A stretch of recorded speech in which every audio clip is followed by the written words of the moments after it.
పిలువబడే అమెరికా అధ్యక్షుడు Donald Trump pox channel ఇంటర్వ్యూకి ఇచ్చిన ఇంటర్వ్యూలో చాలా స్పష్టంగా చాలా క్రిస్టల్ క్లియర్గా ఇచ్చిన స్టేట్మెంట్. మనస్సాక్షి అనే పెద్ద పెద్ద పదాలు పక్కన పెడితే తనకు ఏదనిపిస్తే అది చేస్తాను, నాకు అనిపించింది మాట్లాడతాను, నాకు నచ్చని వాళ్ళ మీద ఏ చర్యకైనా దిగుతాను, నచ్చిన వాళ్ళని ఆ టైంకి పొగుడుతాను, తర్వాత తెగుడుతాను. ఇదే గత కొద్ది కాలంగా అంటే మొదటి దశ ట్రంప్ ఆయన ప్రెసిడెంట్గా ఉన్న కాలానికి ఇప్పటికీ పోలిస్తే ఆయన మాట్లాడే మాటలకు కానీ చేసే చర్యలకు కానీ ఒక హద్దంటూ లేకుండా పోతుంది. ఆయన నచ్చింది చేస్తాను అనేది ఈ మధ్య ఆయన వెనజువలా అధ్యక్షుడు నికోలస్ మదురోను కిడ్నాప్ చేసి తీసుకెళ్ళిపోయి బంధించి ఆయనకి తగిన అనుకూలంగా ఉన్న ప్రభుత్వం నడిపించడానికి చేస్తున్న ప్రయత్నం, లేకపోతే గతంలో కూడా అంటే ఇప్పుడు ట్రంపే కొత్తగా ఆధిపత్య ధోరణి ప్రదర్శిస్తున్నారా? ఇప్పుడు ఈయన చేసే పనులని రష్యా అధ్యక్షుడు పుతిన్ నియో ఇంపీరియలిజం అంటున్నారు, అంటే నయా సామ్రాజ్యవాద ధోరణి. ఈ పదం చాలా కాలం క్రితం చర్చల్లో ఉండేది, ఈ మధ్య లేదు. అంటే ఒక బలమైన దేశం ఇతర దేశాల మీద, బలహీనమైన దేశాల మీద ఒక ఆధిపత్య ధోరణి, ధిక్కార ధోరణి చూపించడం. అది అమెరికా ఇప్పుడే చేసిందా ట్రంప్ ఆధ్వర్యంలోనంటే కాదు, అంతకుముందు కూడా జరిగింది. గతంలో ఎగ్జాంపుల్స్ తీసుకుంటే లిబియా అధినేత గడాఫీ కానీ, లేకపోతే ఇరాక్ సద్దాం హుస్సేన్, పనామా నాయకుడు నోరీగా, లేకపోతే గౌతమాలా, వీళ్ళందరి మీద కూడా అమెరికా ఇలాంటి ధోరణినే ప్రదర్శించింది. అంటే తమకు కావాల్సిన దక్కించుకోవడానికి, తమకు నచ్చకపోతే, తమ మాట వినకపోతే దారిలోకి తెచ్చుకోవడానికి అమెరికా ఎంత దాకా అయినా వెళుతుంది. దీంట్లో ఏంటంటే ఆధిపత్యం అంటే డాలర్ ఆధిపత్యం, అదే దాన్ని అగ్రరాజ్యంగా నిలబెట్టింది. ఇక వేరే ప్రత్యామ్నాయ కరెన్సీ లేకపోవడం ఉన్నా కూడా ఈ స్థాయిలో అంటే దాదాపు ప్రపంచంలో 50 నుంచి 60% ట్రేడ్ డాలర్లోనే జరగడం అనేది అమెరికాకు శక్తిస్తోంది. అలాగే ఇతర రంగాల్లో కూడా డిఫెన్స్ చూసినా, లేకపోతే టెక్నాలజీ చూసినా కూడా అన్నిట్లోనూ ఒక స్ట్రాంగ్ హోల్డ్ అమెరికాకు ఉండడం అనేది కూడా ఈ ఆధిపత్య ధోరణికి ఒక కారణం. అయితే బలమైన దేశాలు, సరే చిన్న చిన్న దేశాలు వెనిజువాలో లేకపోతే కొలంబియా లాంటి దేశాన్ని బెదిరిస్తే కూడా ఆ నాయకుడు రా చూసుకుందాం అన్నాడు. ఆయన ఏం తగ్గలేదు. నువ్వు వస్తే నేను కూడా ఆర్మీతో అటాక్ చేస్తానన్నట్టుగా మాట్లాడాడు. అలాగే ఇవాళ గ్రీన్లాండ్, నాకు ఎట్టి పరిస్థితుల్లో అయినా గ్రీన్లాండ్ కావాల్సిందే. ఎందుకు గ్రీన్లాండ్ కావాలి? అసలు ఎందుకు వెనిజువాలా మీద ఆధిపత్య ధోరణి ప్రదర్శిస్తున్నాడు చెప్తా. ప్రపంచంలో ఎక్కడ ఆయిల్ ఉంటే, ఆయిల్ నిక్షేపాలుంటే అది అమెరికాకు కావాలి.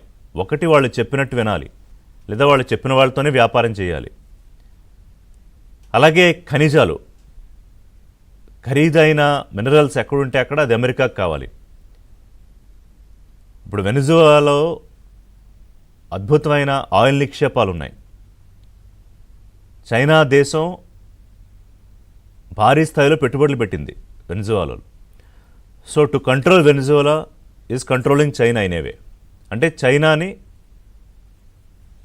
వేరే డైరెక్ట్గా కాకుండా కంట్రోల్లోకి తీసుకోవాలంటే వెనిజువాలాని తన కంట్రోల్లో పెట్టుకోవాలి. రష్యా మరో biggest oil producing country. Even చాలామందికి తెలుసో తెలీదో అమెరికాలోనే మిగతా దేశాల కన్నా ఎక్కువ ఆయిల్ ప్రొడక్షన్ కూడా ఉంటుంది. అయినా కూడా ఆయనకి రష్యాలోంచి ఆయిల్ కావాలి, వెనిజువాలోంచి ఆయిల్ కావాలి, ఇరాన్ నుంచి ఆయిల్ కావాలి. ఆయన చెప్పిన వాళ్ళే ఆ దేశాలతో వ్యాపారం చేయాలి. ఇవాళ ఏంటి, రష్యాతో ట్రేడ్ చేస్తున్నందుకు భారతదేశం మీద ఆయన రోజుకొక మాట, భారతదేశ ప్రధాని మీద. సరే ఇంతకుముందే బెదిరింపులు అయ్యాయి, ట్రేడ్ ఆపుతారంటే మనం ఆపలేదు, పైగా ఇంకా పెరిగింది రష్యాతో ట్రేడు గతంలో పోలిస్తే. అసలు రష్యా ఉక్రెయిన్ యుద్ధానికి భారత్ కొనే ఆయిల్తో ఇచ్చే డబ్బుల వల్ల యుద్ధం జరుగుతుందని కూడా చెప్పాడు ఆయన. ఇంకా కొంతమంది నాయకులు ఇది మోదీ యుద్ధం అని కూడా అన్నారు. సరే అవేం మనం పట్టించుకోలేదు. రష్యాతో మన సంబంధాలు ఇంకా బలోపేతం చేసుకుంటూ ముందుకెళ్తున్నాం. సో ఏం చేయాలో పాల్పోవట్లేదు ట్రంప్కి. ఇప్పుడు ఏమంటున్నాడు, 500% టారిఫ్లు విధిస్తాను నేను, కొత్త యాక్ట్ తీసుకొచ్చి శాంక్షనింగ్ రష్యా యాక్ట్ 2025 బిల్లు, దీనికి ఆమోదం కూడా తెలిపింది ప్రభుత్వం. ఇప్పుడు ఏంటంటే రష్యాతో ఈ ఆయిల్ ట్రేడ్ చేసే దేశాలపై 500%. అది ప్రధానంగా ఇంపాక్ట్ చేసేది భారత్, చైనా, బ్రెజిల్. ఇంతకుముందు బ్రెజిల్ అధ్యక్షుడు కూడా ఏం వెనక్కి తగ్గలేదు. సరే రా చూసుకుందాం అన్నాడు ఆయన కూడా. సరే చిన్న చిన్న దేశాల సంగతి పక్కన పెడితే చైనా, రష్యా వీటి మీద ఆధిపత్యం తీసుకోవడానికి ట్రంప్ ప్రయత్నం చేస్తున్నాడు. Which is a not easy task definitely. ఆ విషయం ఆయనకు కూడా తెలుసు. ఇంకోటి ట్రంప్ ఉన్న వ్యవహార శైలికి ఏంటంటే ఆయన బెదిరింపులకి ఎవరైతే లొంగరో, ఎవరైతే తిరిగి గట్టిగా నిలబడి సమాధానం చెప్తారో వాళ్ళ విషయంలో ఆయన నెమ్మదిగా వెనక్కి తగ్గిపోతాడు. కానీ ఎవరైతే ఆయన మాటలకు తలొగ్గుతారో, భయపడతారో వాళ్ళ మీద ఇంకా ఆయన నెత్తినెక్కి తాండవం చేస్తాడు. ఇది అనేక సందర్భాల్లో ప్రూవ్ అయింది. ఇప్పుడు కొలంబో ఆయన నువ్వెంత అంటే అంత అంటే సరే నువ్వు రా వైట్ హౌస్కు రా మాట్లాడుకుందాం అన్నాడు. ఇప్పుడు గ్రీన్లాండ్ విషయంలో మీరు ఇష్టం వచ్చినట్టు చేస్తానంటే కుదరదని డెన్మార్క్ ప్రభుత్వం ఒక హెచ్చరిక లాంటిదే జారీ చేసింది. అసలు నాటోయే ఉండదు మరి గ్రీన్లాండ్ మీదకి వస్తే అని. బట్ అక్కడ ఎలా అయినా చేజిక్కించుకోవాలి, అవసరమైతే ఒక్కొక్కళ్ళకి పర్ హెడ్ $1,00,000 ఇచ్చి తన దారికి తెచ్చుకోవాలనే ఆలోచన కూడా చేస్తున్నారు. లేకపోతే ఎలా అయినా బలవంతంగా అన్నా చేజిక్కించుకోవాలని, అది ఎలా జరుగుతుందో చూడాలి. సో అంటే ఈయన ఆధిపత్యానికి అందరూ తలగ్గాల్సిందే అనేది ట్రంప్. ఆయన ఒక బిజినెస్ మ్యాన్. సో పరిపాలన కూడా ఒక బిజినెస్ లాగే చెయ్యాలి అని అనుకుంటాడు. తనకే ఎప్పుడూ లాభం ఉండాలని, లేకపోతే అంతర్జాతీయ చట్టాలను పట్టించుకోను అని చెప్పడం. కోర్స్ ఆయన యాక్ట్ ద్వారా అదే జరిగింది అనుకోండి.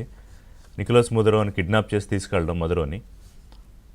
ఇంటర్నేషనల్ లా ఏముంటుంది, లేకపోతే అంతర్జాతీయ సంబంధాలు ఏముంటాయి, ఇవన్నీ ఆయనకి ఏం పట్టవు. నాకు నచ్చని వాడు ఉండడానికి వీల్లేదు, లేదా బలమైన చోట, ఖనిజాలు ఉన్న చోటో, ఆయిల్ ఉన్న చోటో వ్యాపారం నేను అనుకున్నట్టు జరగాలని. సో ఇప్పుడు 500% టారిఫ్లు అంటే ఏమన్నా అర్థం ఉందా? 50%, సరే 70%, 100%. ఆ తర్వాత ఏదైనా ఇర్రెలవెంటే అవుతుంది. వ్యాపారం చేసేవాళ్ళు చేస్తారు. ఇప్పుడు రష్యాతో అర్జెంటుగా మానేస్తే మనకు వచ్చేదేంటి? నష్టం తప్ప. ఇప్పుడు అమెరికాతో వ్యాపారం పెంచుకుంటే కలిగే లాభం ఏంటి? అదనపు లాభం. ఎందుకంటే అమెరికా తన ఆయుధాలు అమ్ముకుంటుంది, కానీ తన స్ట్రాటజీ ఇవ్వదు, షేర్ చేయదు. వేరే రష్యా నుంచి మనం ఆయుధాలు కొనుక్కుంటాం, రష్యా డిఫెన్స్ స్ట్రాటజీతో కలిసి పనిచేస్తాం. రష్యాతో వ్యూహాత్మక భాగస్వామ్యం ఉంది భారత్కి. అంటే ఒకవైపు అమెరికా మోదీని మిత్రుడు అంటూనే, భారతదేశం మా ఫ్రెండ్లీ కంట్రీ అంటూనే హ్యూమిలియేటింగ్ స్టేట్మెంట్స్ ఎందుకు ఇస్తున్నారు Trump? Sir may see you అని ట్రంప్ ఫోన్ చేసి అడిగారని, ఎస్ యూ కెన్ కమ్ అని చెప్పారని అలా అడుగుతారా ఎవరన్నా? అసలు సార్ అని ఎవరు అనరు. ఏదో గౌరవంగా మాట్లాడతారు, ఫ్రెండ్లీగా. వాళ్ళిద్దరూ ఆత్మీయ ఆలింగనాలు చేసుకుంటారు. ఈ విజువల్లో చూడొచ్చు. ఆయన సంతకం చేసి లేస్తే ఆ చైర్ కూడా ట్రంప్ వెనక్కి లాగి ఒక గౌరవం ఇస్తారు. ఇదంతా కానీ ఇదంతా ఓన్లీ థియేట్రికల్ యాక్ట్సా, థియేట్రిక్స్ అంటారు. అలాంటి ప్లే చేస్తున్నారు ట్రంప్. సో దీనికి ఒక బ్యారికేడ్ ఉందా, ఒక బ్యారియర్ ఉందా? అసలు ఇదంతా ఆయన అంతర్గతంగా ఒక ఇన్సెక్యూరిటీతో చేస్తున్నారా, లేకపోతే దేశం మీద, ప్రపంచం మీద ఒక ఆధిపత్యం కావాలని చేస్తున్నారా? రష్యా ఫ్రెండ్ అంటారు, రష్యాతో ఎవరు ఆయిల్ ట్రేడ్ చేయకూడదు. చైనా అధినేత మిత్రుడు అంటారు, కానీ చైనా బలపడకూడదు. భారత్ నాకు మంచి మిత్రుడు అంటారు, భారత్ ఇప్పటికే 4వ ప్లేస్లోకి వచ్చేసింది ప్రపంచంలో ఆర్థిక శక్తిగా. ఇంకా భారత్ అభివృద్ధి చెందకూడదు. సో ఎవరైతే దగ్గరకు వస్తున్నారో వాళ్ళని అమెరికా థ్రెట్గా ఫీల్ అవుతుంది.